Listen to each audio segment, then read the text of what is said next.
کۆمپلۆیا ناودەوڵەتی یا دەسەڵاتداریە کاپیتالیزمێ بە ئارمانجگرتنا تەسلیمکردنا گەلێکی بە ئارمانجا تەسلیمکردنا ڕێبەرێ گەلێ کورد و ڕێبەرێ مرۆڤاهیە ڕێبەر ئۆژەڵان ئارمانجا هەموو هیزن بەشداری vê کۆمپلۆیا ناودەوڵەتیە قرێش کۆ gelên rojhilata navî bi taybet gelê Kurd ku teslîm bigirin û carekî dinê vegerîne hezîra koletiya deshilatdariya kapitalizmê yê ku temsîla wê dike hikûmeta faşîst ya dewleta Tirk e lê hemû hesabên navdewletiya kapitalizmê hemû komploya ya deshilatdariya cîhanê hat vala derxistin bi berxwedanekî mezin bi tekûşînekî mezin ku îroj ku rêber Apo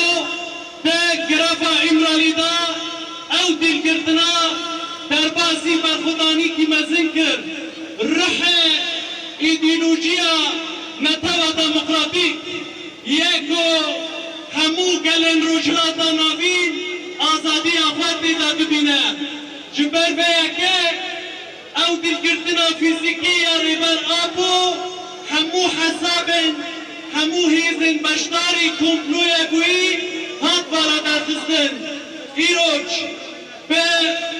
de hezaran û sed hezaran hêzên leşkerî dibin fikr û felsefa rêber Apo da ji boî azadiya hemû gelên cîhanê tekûşîn dikin îroj bi milyonan bi neh milyonan rojhilata navîn de îroj bîrû baweriya xwe bi vê îdîolojiyê dikin û ji boî wê tekûşîn dikin ji boî azadiya xwe ji boî edalet ji boî dîroka rast ji boî exlaq ji boî rastiya jiyanê îroj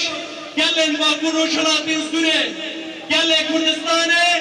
gelên hemû rojhilata navîn û hemû hêzên demokrat û dunyayê da îroj ji boî rêber Apo tekûşîn dikin ew ji boî me serkeftinekî mezin e dîlgirtina fîzîkî ti carî we bi ser nekeve ji ber ku rêber Apo ne made ye ji ber ku rêber Apo ne fîzîk e ji ber ku rêber Apo îdîoloji ye ji ber ku rêber Apo fikr û felsefa ye ji ber ku rêber Apo rihekî manewî ye ji boî hemû gelên bindest e ji ber vê yekê jî îroj gelek destkeftiyên dîrokî destkeftiyên pîroz di Bakur rojhilatên Sûrê da bi saya vê fikrê û vê